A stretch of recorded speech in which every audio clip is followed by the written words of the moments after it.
C'est à nous de remettre cette putain de fucking musique à la place où elle devrait être. Parce que normalement, on devrait passer chez Michel Drucker. Même en disant nique ta mère. Parce que notre musique vend. Ouais. C'est ça qui est important. Et c'est quoi la solution alors? Là, pour ça, il faut me payer. C'est du consulting.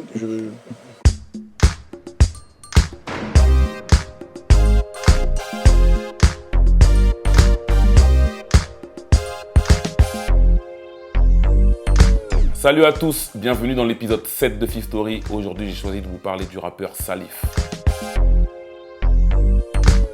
Alors pour ceux qui ne connaîtraient pas Salif, bon, je ne vais pas vous refaire sa discographie, mais c'est un rappeur qui a beaucoup compté dans le rap français, il a inspiré pas mal d'artistes. Alors avec cet épisode, j'avais envie de rendre hommage à ce grand rappeur. Il ne nous a pas quittés, il est toujours de ce monde, mais j'avais envie d'en parler parce que Salif, c'est quelqu'un qui a beaucoup compté dans l'histoire de Bouscapé à travers toutes les vidéos qu'on a pu faire et qui ont marqué les gens, qui vous ont marqué. Si mes souvenirs sont bons, la première fois que je découvre Salif, c'est en 2001, pour la sortie de son album Tous ensemble, chacun pour soi. Avant ça, je l'avais entendu vaguement sur des projets, sur des compiles, mais ça ne m'avait pas forcément marqué. Mais là où je le découvre vraiment, c'est pour la sortie de cet album-là, avec toute la promo qui est autour, dans les magazines, à la radio. C'est là que je commence à bien m'intéresser à lui. Si on veut contrôler Paris, tu sais que ce sera tous ensemble. On est tous ensemble. Du nord au sud, de l'est à l'ouest, on est tous ensemble. Pour tous les gens que les connaissent, on est tous ensemble, tous ensemble, tous ensemble. Ouais. Tous ensemble, tous ensemble, tous ensemble. Ouais. La première rencontre entre Bouscapé et Salif, elle se fait le 23 avril 2007, sur le tournage de son clip, spécial dédicace. On est invité pour faire le making-of, donc il y a du monde, il y a les techniciens, il y a ses amis, il y a beaucoup de monde, parce que c'est quand même un gros clip. Dans ce clip-là, il y a plusieurs situations, il y a plusieurs éléments. Et ce soir-là, il tourne la scène de pluie, où il rappe sous la pluie, et où tu peux voir aussi un boxeur mimer des gestes sous la pluie. Dédicacé aux miens, ceux qui savent ce que c'est que d'être exclus au quotidien. Tous ceux qui se sentent mal, qui font le mal pour le bien, qui ont toujours manqué de tout, mais qui ne demandent jamais rien. Je ne connaissais pas spécialement Salif, je le connaissais qu'à travers ses sons. Et puis ce jour-là, c'est son entourage qui m'a invité sur le clip pour pouvoir faire le making-of. Et ce jour-là, en tout cas, je l'ai bien découvert parce qu'il est venu direct me voir en me disant « Bouscapé, vous êtes des escrocs ». Ouais, Salif pour Bouscapé, qui est les escrocs. Pourquoi les escrocs? Les escrocs, parce que vous escroquez le nombre de vues et de visites sur le site. Ça, c'est les rumeurs. Je revendique. En fait, il nous reprochait de lui avoir enlevé 15 000 vues sur un son à lui qu'on avait uploadé sur Bouscapé. Parce qu'en fait, à cette époque, il y avait plusieurs morceaux. Je dis pas qu'il a triché, hein. Mais à cette époque, il y avait des connexions suspectes sur le site. Il y avait plein de morceaux qui avaient des vues anormales. Et mon webmaster Alexis, tu vois, il nous contacte, il fait « Ouais, il y a des sons là qui ont des connexions cheloues. Donc moi, j'estime qu'ils en ont 15 000 de trop, donc on va les enlever. » Il les a enlevés. Et donc là, tu as Yoni de Neochrome, qui distribue les albums de Salif et de Nizé, qui nous appelle, qui dit « Ouais, comment ça se fait, on a perdu 15 000 vues, c'est pas normal, etc. » Et nous, on lui explique, on dit « Ouais, il y a des connexions suspectes, donc c'est pour ça qu'on a enlevé. » Donc il me dit « Ouais, c'est pas bien et tout. » Donc tu vois, il nous fait part de son mécontentement. Il nous dit « Ouais, aussi, Salif, il est vénère. » Donc c'est pour ça que le jour du tournage du clip spécial dédicace, il vient nous voir et dit « Ouais, Bouscapé, bande d'escrocs, on se revoit 15 000 vues plus tard. » Ah, toi tu veux squatter le Bouscapé, vas-y, lâche-toi, je suis là. À la fin, rendez-vous dans 15 000 écoutes plus tard. Toi et moi, on se comprend quand je te parle des 15 000 écoutes plus tard. Et à partir de ce moment-là, on pourra discuter éventuellement de ce que je fais ou ce que je fais pas sur votre site. Dans 15 000 écoutes plus tard. Comme ça, les gens ils se demandent pourquoi je dis 15 000. En tout cas, tu fais partie de ceux qui sont bien sur Bouscapé. Hein. Ouais, enfin, je suis bien. Une dizaine de morceaux. À un moment donné, on m'a mis à Guantanamo sur Bouscapé. Hein. On nous a mis à Guantanamo, moi et mon collègue. Hein. Donc en fait la relation entre Bouscapé et Salif, elle commence direct comme ça, en mode vrai échange. Et, tu vois, il nous dit les trucs, il garde pas le truc sur le cœur et il nous dit ce qu'il a à nous dire. À la base, on était venu juste faire un making-of, donc voilà, prendre les scènes du clip et poser des questions. Et comme il nous a attaqué et qu'il a fallu répondre derrière, bah, ça s'est transformé en échange, puis en interview. Et puis même lui, tu vois, pendant l'interview, il dit « Ouais, pose-moi des questions, dis-moi des trucs. » Je lui dis « Ouais, mais moi je suis venu juste faire un making-of, prendre des images. » Il dit « Non, parle-moi, dis-moi des trucs. » Faut écouter tout l'album pour comprendre le personnage. Et ben sur le deuxième album, c'est ce que je ferai aussi. Mot de la fin? C'est tout? C'est tout? Bah ouais. Attends, T'es sérieux? 16 minutes. Et alors, c'est tout? Tu vas voir son mot. C'est de la promotion, man. Attends, pose des questions, merde. Attends, continue ton interview, là, elle est bien partie. Bah ouais. T'arrêtes pas en si bon chemin, mon gros. La deuxième rencontre avec Salif, elle se fait le 1er février 2008, à l'occasion de la sortie de son projet Prolongation. Ce jour-là, on doit faire l'interview et aussi on doit lui remettre un bouscador virtuel. On se voit au studio Planet Sun, c'est dans le 92 à Puteaux. Et Prolongation, c'est la réédition de son projet Boulogne Boy qu'il avait sorti quelques mois plus tôt. On débarque au studio et on commence direct par faire le freestyle Bouscador. Alors pour la petite histoire, c'est un freestyle qu'il a écrit devant nous, qu'il a écrit sur place et qu'il a écrit dans sa tête. C'est peut-être dur à croire, mais Salif, c'est un gars qui n'écrivait pas ses textes, il écrivait tout dans sa tête. Je sais pas comment il fait, il a une mémoire de dingue. Non, je te jure, incroyable. Tu vois, il fait quoi? Il est là, il marche dans le studio et tout. Il marche, il tourne en rond et tac, il note une phrase. Ok, là, il la stocke dans sa tête. Bon, je sais pas comment ça se passe dans sa tête. Hein. Et après, il fait, c'est bon, Fif, on y va. Tac, tac, il me rappe le truc. Choqué. C'est la première fois que je voyais quelqu'un faire ça. Il a écrit le texte dans sa tête sur place. Et ça a donné un bête de freestyle. Prolongation, c'est le 25 février, rappelez-vous ça sort. Y'a plus d'émissions spé, oh vas-y, pousse ta mort. Je rappe pas pour le bling bling ou pour que les ouzes m'adorent. Moi c'est Billy Bim Bim avec une touche hardcore. Tout le temps on me demande qu'est-ce que je peux te donner comme conseil aux petits jeunes qui commencent le rap et tout. Sincèrement, c'est fais ce que t'as là. Fais pas ce que ton pote il a, tu vois. C'est pour ça même moi en studio, il y a personne avec moi en studio. Fais ce que t'as là. Ce qui se passe ici. Tu vois, c'est pour ça même moi j'écris plus. Tu vois, voilà, au bout d'un moment, je vais plus écrire. Après, mais non, écris. Mais non, frère, vas-y, il y a un truc qui me dit plus écrire. J'écris plus, frère. C'est parti, on se lâche. Je pense qu'il faut faire vraiment ce que tu as dans la tête. Juste après le freestyle, on commence une interview et dès qu'on allume la caméra, bim, on se met dans l'ambiance. Il commence à m'envoyer des pics. Ouais, alors, Fif. Ouais, alors, c'est bon, tu t'entraînes sur les autres rappeurs. Yeah, Salif. Ouais, Fif. Bien. Ça va ou quoi? Ça va cool, hein? Ouais, ça fait longtemps que je t'ai pas vu. Ça fait un bail, on s'est pas vu, hein? Qu'est-ce qui se passe? T'occupes des autres rappeurs, tout ça, hein, comme d'hab? Non. T'occupes pas, t'en bats les couilles. C'est toi, tu tardes à sortir tes projets. Tu vois, ce qui était bien avec Salif, c'est qu'on avait, enfin, tu vois, il avait ce franc-parler, quoi. Comme il était devant la caméra, il était pareil hors caméra, ce qui fait que ça donnait des interviews mythiques, des discussions hors normes. Il y a même des gens qui pensaient qu'on s'embrouillait vraiment pendant les interviews, parce que tu vois, lui, il était là, il m'attaquait. Donc derrière, il a fallu que Ahmad et moi on réponde et tout. La fleur au fusil. Tu m'ennuies, Fif. Pose-moi une Voilà, question. tu vois, parce que ce que tu veux. Je veux rien, moi. Tu veux déclencher. Mais je veux rien déclencher. Je demande de me dire la signification du titre de ton album. Je t'ai dit que c'est parce que je vais arriver avec de bonnes intentions. Ça restait quand même des interviews sérieuses, mais de temps en temps, tu vois, il était obligé de nous taper dessus, de dire ouais, mais Bouscapé, pourquoi vous faites pas ça? Pourquoi vous faites ça comme ça? Donc les échanges avec Salif, c'était quand même quelque chose, quoi. Et c'est des interviews qui encore aujourd'hui on m'en parle. C'est quand même quelqu'un en interview qui était très intéressant et très pertinent. Il y a une rumeur qui dit que tu as pris 75 000 euros d'avance chez Menace. 150 000, pas 75 000, 150 000. C'est vrai ça? 250 000, pas 250 000, 400 000. En tout cas, tu as reçu une grosse avance 500 pour un 000, street album. 600 000. En fait, si tu veux, je suis arrivé, Baïs, il m'a dit, je te donne 1 million d'euros. Parce que tu sais, ça aussi, c'est un nouveau truc qui est mortel dans le rap, c'est que les gens, ils disent, ouais, un tel, il a tant d'argent, un tel, il a tant d'argent. Mais mec, c'est quoi? Il y a des impôts, on est en France. Dire tout ce que tu prends, la moitié, tu le reverses. Je pense qu'il y a pas mal de gens qui se posent plus la question de savoir ce que j'ai sur mon compte en banque, de savoir comment je rappe. Et c'est ça qui est triste. Nous, pour les interviews, tu vois, on aimait le chauffer, parce qu'on savait qu'il allait se passer quelque chose.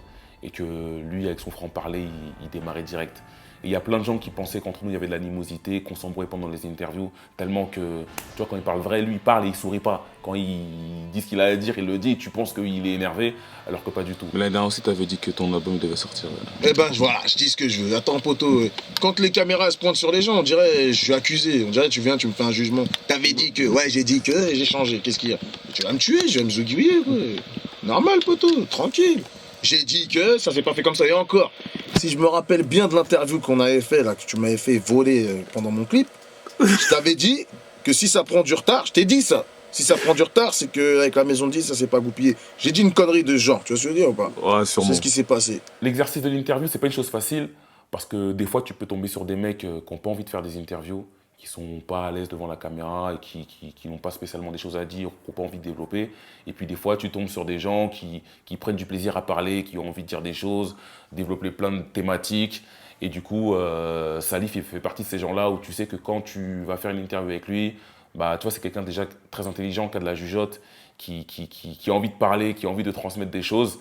Donc, ce qui fait qu'à chaque interview, au-delà de nos guéguerres, de nos clashs, c'est quelqu'un qui avait une vraie réflexion sur le rap français, sur le monde en général, mais sur la musique en tout cas, c'est quelqu'un qui avait une vraie réflexion. Maintenant, les mecs qui se plaignent du téléchargement, si c'est des mecs de l'indé, je te dirais, ok, je peux comprendre, parce que nous, en indé, on souffre, on met de notre poche.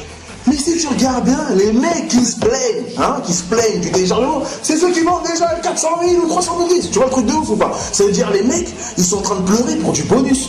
Ouais, on fait du rap, c'est du rap. C'est un truc genre de Kara, c'est violent. Alors je peux empêcher un mec, tu vas dire, moi je suis en train de dire, baisse des keufs, tu me démanges, nique des meufs. Et après je vais dire, mais télécharge pas mon album. Avec Bouscapé, comme on n'avait pas forcément de modèle d'interview ou d'intervieweur, donc on a inventé entre guillemets une manière d'interviewer les gens. C'est-à-dire que c'était une discussion, c'était des débats qu'on avait avec le mec. Pendant très longtemps, on n'écrivait pas les questions. C'est-à-dire qu'on connaissait la discographie du mec par cœur, on connaissait l'artiste qu'on allait voir, mais c'était freestyle quoi. Parce qu'on avait envie d'avoir ce côté échange, interview, débat. Ouais, la promo comme ça, c'est fini, les trucs, tu parles de ton truc, oui, machin. Donc c'est quoi? Comme je te dis, faut que je te dise que je vais tuer quelqu'un. Non, c'est pas ça. Faut que je te dise pas ça. Si, regarde. Vas-y, je te pose des questions bateau, vas-y, qui a fait tes prods? Vas-y, non. T'es en train de me dire que la promo c'est pas nana. Donc faut que je te dise que je vais tuer quelqu'un. Là, t'es d'accord avec moi? On a eu une discussion tout à l'heure, on a bien parlé. On n'a pas parlé d'un tel, on n'a pas parlé de clash, c'était une discussion. Donc pas besoin de parler d'un tel. Tu veux que je te pose des questions classiques, vas-y, qui a fait tes prods? Maintenant on écrit les questions parce qu'il faut bien structurer les interviews aujourd'hui et que des fois, moi personnellement, ma mémoire me fait défaut. Donc aujourd'hui, les questions elles sont bien écrites, bien préparées à l'avance. Mais à l'époque, c'était vraiment freestyle. Mais j'aimais bien cette époque parce que il y avait ce côté échange qui était important pour moi. Et c'est ce que les gens aussi aimaient. C'est ça que j'aime bien avec toi, Fif. Au moins, t'as eu le plaisir, tu vois ce que je veux dire ou pas? Au moins, je me fais pas chier, ça c'est déjà ça. Parce que l'interview, des fois, ça peut être chiant et au moins. Ça va, c'est pas relou. Bouscapé numéro 1 sur l'interview. Tu vois, Salif, c'est pas un ami d'enfance, c'est pas mon pote. Mais de ce que je connais de lui, c'est un mec archi simple et c'est ce qu'il aimait retransmettre dans ses interviews. Tu vois, typiquement, pour lui, la réussite, c'était passer de la Clio 1 à la Clio 2. Moi, personnellement, ce que je mets dans mes clips, je sais que ça colle à ma vie. C'est-à-dire que si tu me vois sur une bécane, comme tu vois là-bas, il y a ma bécane. Tu vois, on ne triche pas avec les gens. Maintenant, quand tu me vois dans la rue, dans ma voiture, tu vas me voir en Clio 1. Parce que je suis resté ghetto et que un petit Clio 1 litre 9D, ça suce pas trop et c'est mortel. Tu vois ce que je veux dire? Ça me permet d'avancer mortellement dans la life. T'as vu? Donc j'ai pas besoin de me prendre la tête. Mais si je mets une voiture dans un clip, bah, c'est que je peux me la payer. Tu vois ce que je veux dire? Donc tu regardes un peu, si tu veux, tu fais une rétrospective de tous les clips que tu as vus, tu regardes les voitures que j'ai eues, tu ajoutes, tu regardes les bécanes et tu auras peut-être une idée de ce que j'ai sur mon compte en banque. Mais est-ce que c'est bien nécessaire de savoir ce que j'ai sur mon compte en banque? Ou le plus intéressant, c'est de savoir comment je rappe? On te finira en chien et on vit au mieux, je suis au top. Passer de la Clio 1 à la Clio 2. Loin du rap game et de ses ragots, faut que ça s'arrête. Marre des pseudos, starlet, des magots. Précis comme un geste d'étau haut. Moi je reste ghetto haut, épaulé par Monsieur James, c'est faux. Et tu vois, ce qui est bien avec Salif, c'est que c'est un rappeur avec une grosse notoriété, mais pendant les interviews, c'est quelqu'un qui parlait vrai. Et tu vois, typiquement, c'est le premier ou l'un des premiers à parler de la rivalité entre Rof et Booba en pleine interview, alors que tu vois, c'est pas des choses qui se faisaient. Qui sortent leur album ensemble, moi ça m'apporte quoi? Concrètement, tu sais, on est en direct. Tu penses que ça peut apporter quelque chose au rap? Ça dépend comment c'est fait. Ça dépend comment c'est fait. Après, vu que ce sera fait à la française, comme d'hab, ce sera mal fait, ce sera pourri. Maintenant, si tu me demandes si quand Jay-Z, si Tupac et Biggie à l'époque ils étaient sortis, je t'aurais dit ah ouais, mais nous on va mal faire les choses. Les gens ils vont pas jouer le jeu, ça va pas. Je connais, c'est la France, frère. Esprit petit, on pense petit, on fait mal les choses. Maintenant, si tu me demandes de comparer, ouais, je te dis au States, ça aurait été flamboyant, frère. Ouais. Flamboyant, ça c'est sûr. Mais ici, je pense que ça se fera pas parce qu'on n'est pas encore prêt. Au-delà de ça, tu vois, c'est un mec qui avait une putain de jugeote. Il avait une lecture pragmatique du game. C'était un mec vraiment terre à terre. Et tu vois, quand je regarde ses interviews, bah, je me dis, putain, il exposait des faits, des problématiques qui aujourd'hui se posent clairement aujourd'hui dans le game. Et ça que je trouve fort, c'est que tu vois, il avait une vision. Tu sais, moi, des fois, je regarde des trucs des forums. Et là, les gens, ils descendent des artistes. Mais mec, les artistes, ils se cassent les couilles pour faire ces morceaux-là. T'aimes ou t'aimes pas, mais tu vas descendre un artiste, c'est-à-dire en un clic, 1 minute, les mecs, ils descendent ce que toi, t'as peut-être pris du temps, peut-être 1 année à faire. Tu vois, les gens, c'est le problème qu'on a aujourd'hui avec les gens. C'est comme ils ont Internet, tout arrive vite. Avant, les gens, ça arrivait doucement. Donc, tu sais, quand t'avais un album de rap, il fallait le déguster. C'est-à-dire, même t'aimais pas la première fois, tu vas écouter 15 fois pour, au bout d'un moment, dire « Ah, j'aime quand même ». Parce qu'il y a que ça. Aujourd'hui, comme les mecs, avec un clic, ils vont là, ils ont l'album de l'autre. Oh, il n'y a qu'une chanson que j'aime bien. Nique sa mère, je ne réécoute pas, c'est pourri. C'est-à-dire, le mec, il va pas réécouter. Nique sa mère, c'est pourri. Hop, il zappe sur l'album d'un autre. Tu vois ce que je veux dire? Hop, dedans, il n'y a qu'une chanson qui me plaît. Mais pourquoi? Parce que les mecs, ils cherchent un type de chanson. C'est-à-dire que dans les albums, ils cherchent un type de chanson. Et comme dans un album, tu vas pas faire tout le temps la même chanson, bah ils enlèvent un titre chez toi, un titre chez l'autre, un titre chez l'autre, et il se fait une compile. Lui, il n'était pas dans ce truc de starification. Lui, il voulait juste rapper, juste performer et juste donner de la bonne musique. Et tous les à côté, ce côté star, lui, il était hors de ça, il était vraiment hors game. Avec toutes les interviews qu'on a pu faire avec Salif, bah, c'est devenu un jeu entre nous. Il y avait ce truc de compétition, de concurrence, de clash, on va dire. C'était à qui mettra à l'amende l'autre à la fin de l'interview. Et je crois que c'est Bouscapé qui a gagné, quoi. Parce que il menait au score, mais à la fin, c'est nous qui avons gagné. T'es venu nous rendre visite dans notre QG. Ouais, je suis venu chez toi suite à, justement, on s'était déjà vu. Il y a 2 manches à 0, donc je suis venu à domicile. Pourquoi 2 manches à 0? Il y a eu 3 interviews. Il y a eu 3 interviews, il y a eu la rencontre, t'as vu, on a pris contact, tu vois.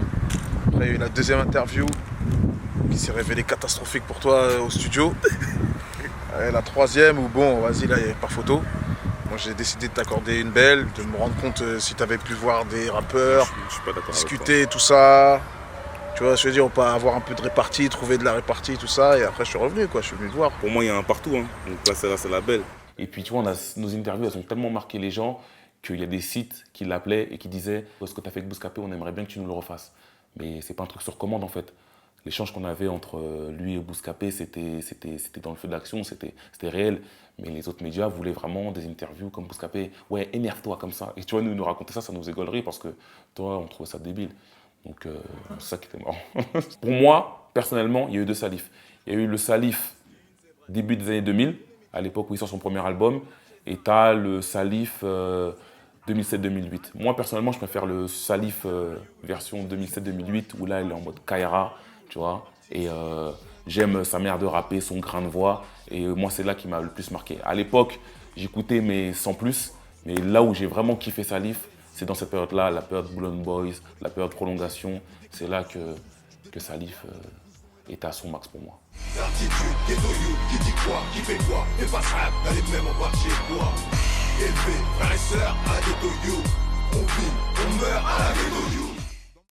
Regarde, c'est mon avis à moi. Il y a des rappeurs que t'aimes bien, que tu chouchoutes, que tu mets en avant sur ton site que j'aime pas. Tu veux dire ou pas? Tu les aimes bien, mais c'est des bonnes. Vous avez mangé des KFC ou au pizzaï?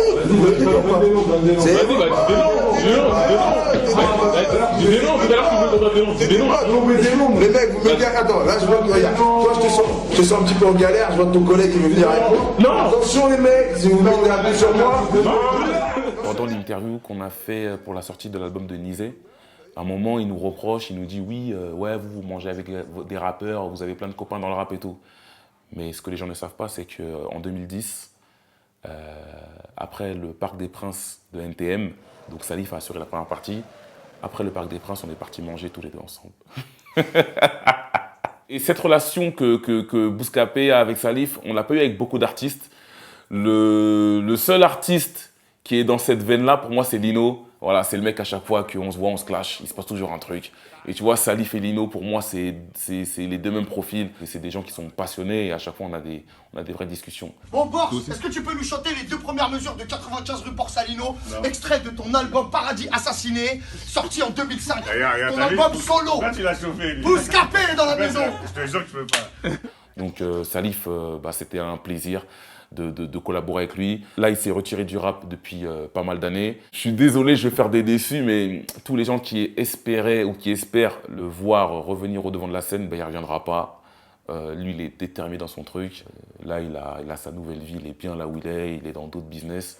Mais j'ai d'autres choses à faire, j'ai pas que le rap. Mais quand j'arrive pour faire les choses, je les fais bien. T'as quoi à part le rap?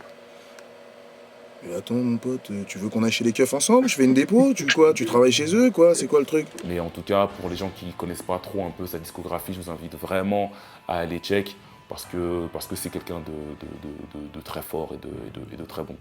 Donc voilà. À ma place, t'aurais du flou chèque, t'aurais beaucoup de chèques, t'aurais jamais signé avec Cool Chain, motherfucker. À ma place, tu serais un rocker. Non, trop de cul. À ma place, tu serais un tox ou un rocker. C'était le 7e épisode des Fif Story. J'espère qu'il vous a plu. Sachez qu'il reste 2 épisodes avant la fin de la saison 1 des Fif Story. Et croyez-moi, les 2 épisodes qui restent sont vraiment incroyables. Ça va être du niveau de la fin des Game of Thrones ou Power ou toutes les séries que vous regardez. En tout cas, n'hésitez pas à vous abonner à la chaîne YouTube. N'hésitez pas à activer la cloche. À bientôt.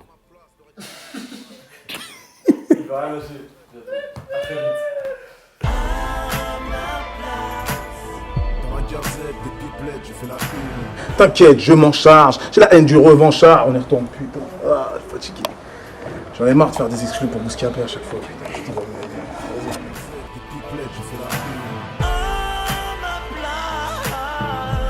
Aujourd'hui, on a une musique entre les mains.